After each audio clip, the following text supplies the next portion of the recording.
How does Bitcoin work, and why is it valuable? Bitcoin is the first global infrastructure that enables sending and receiving value anywhere in the world, without relying on intermediaries like banks or payment processors. With just a smartphone or computer and an internet connection, anyone can use it.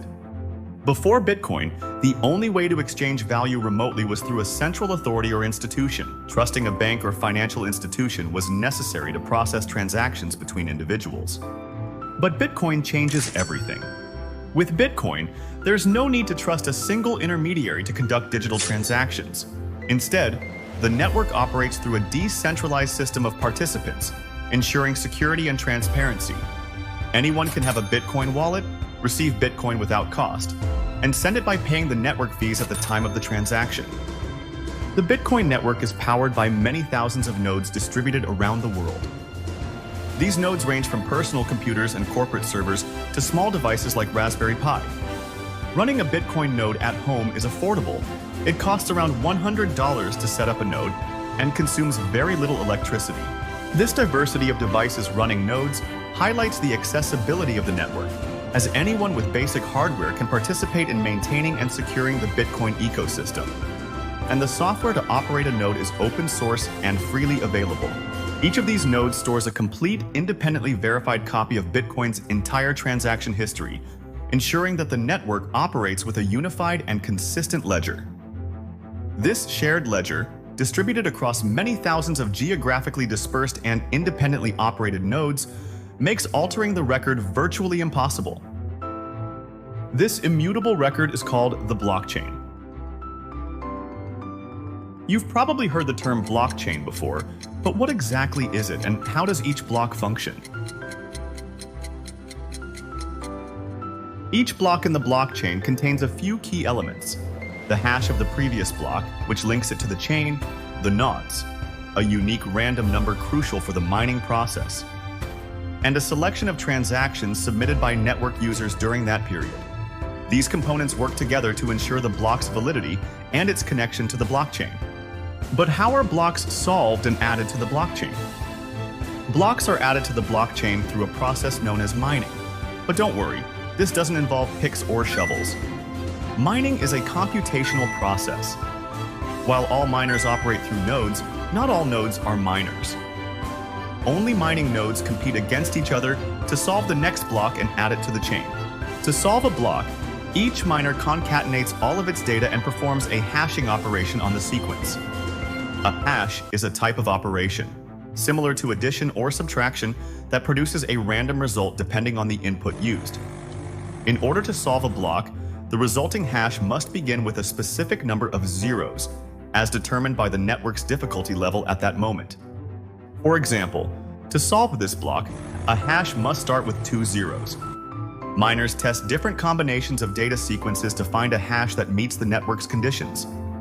This is typically done by changing the nonce, but miners can also reorder transactions, alter metadata, and so on. In this example, the miner is changing the nonce value 0, 1, 2, 3 until it finds a valid hash that meets the network requirements. As we can see, we found a valid hash that matches the difficulty adjustment with the nonce 3. This is the hash that gets included in the header of the next block, and all nodes can verify its validity by performing the operation themselves. The difficulty of the Bitcoin network adjusts every 2 weeks to ensure blocks are added at an average rate of 10 minutes. This adjustment is vital for keeping the network balanced, making sure Bitcoin's supply remains predictable and stable, even if the number of miners fluctuates. By keeping the block time consistent, the network avoids speeding up or slowing down unexpectedly. The difficulty adjustment involves increasing or decreasing the number of zeros required at the beginning of a hash for a block to be considered valid by the network.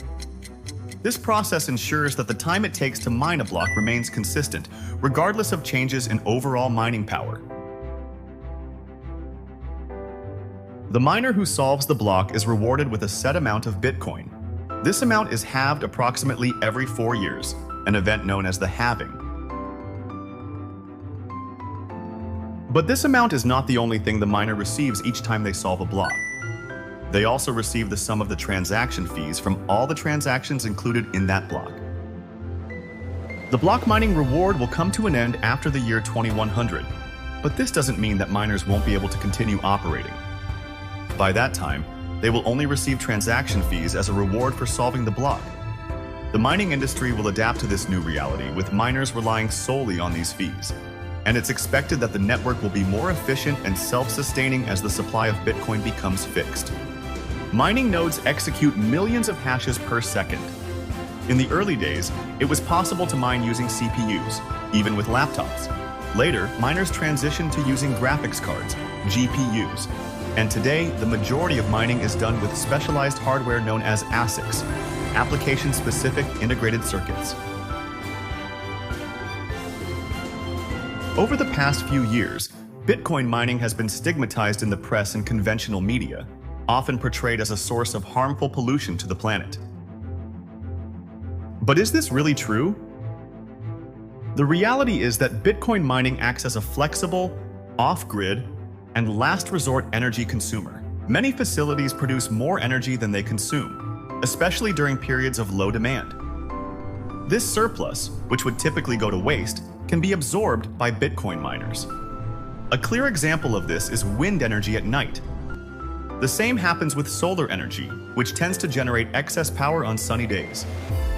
Mining is ideal for absorbing intermittent energy from renewable sources during peak generation times, but it's not just useful for renewable sources.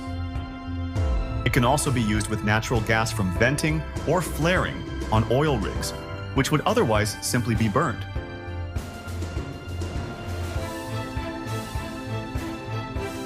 In Texas, some miners participate in demand response programs for cities. When the electricity grid needs to free up capacity for other consumers, miners shut down, helping stabilize the grid. On the other hand, when demand is low, miners operate at full capacity. Another advantage is that miners can shut down in a matter of seconds, quickly stabilizing the grid.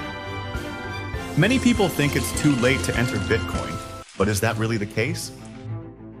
There are 8 billion people in the world, and only 21 million Bitcoins. 1 million will be mined by 2040. Another million remains in the wallet of its vanished creator, Satoshi Nakamoto. 3 million are presumed lost. Another 3 million are officially in the hands of governments and institutions, and the rest are held by network users and on exchange platforms.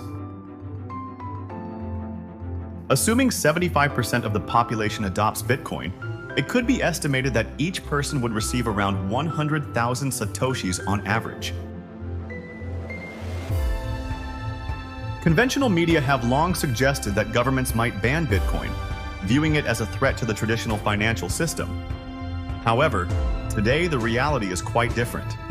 Some governments are discreetly purchasing Bitcoin, accumulating it as part of their strategic reserves. This reflects an acknowledgement of its long-term value and its potential as a safe haven asset in an increasingly uncertain economic world. Another common fear related to Bitcoin is that a quantum computer might break its cryptography. However, this isn't exclusive to Bitcoin. It could also compromise the encryption protecting nuclear codes, banking systems, and online security. Moreover, solutions already exist. Quantum-resistant cryptography is currently under investigation, and if necessary, Bitcoin could be updated through a fork to create a new version of the network incorporating this enhanced security. In the event of a chain split, your Bitcoin balance on the new chain would reflect the same amount as on the original chain. This ensures that you don't lose access to your funds, regardless of which chain, the original or the new one, proves more successful in the long run. As a result, there is no risk of losing value. Your funds would be protected. Even if the main chain changes in the future, your accumulated Bitcoins would remain secure.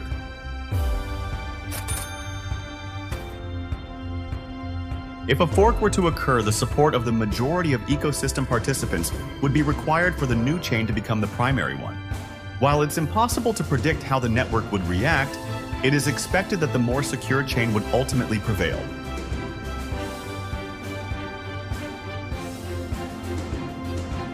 In recent years, we've observed how home prices have risen drastically in dollars, but have decreased when measured in Bitcoin. The same trend applies to the cost of groceries and other basic goods. This highlights an important point. The issue isn't solely the price of products, but the depreciation of money itself.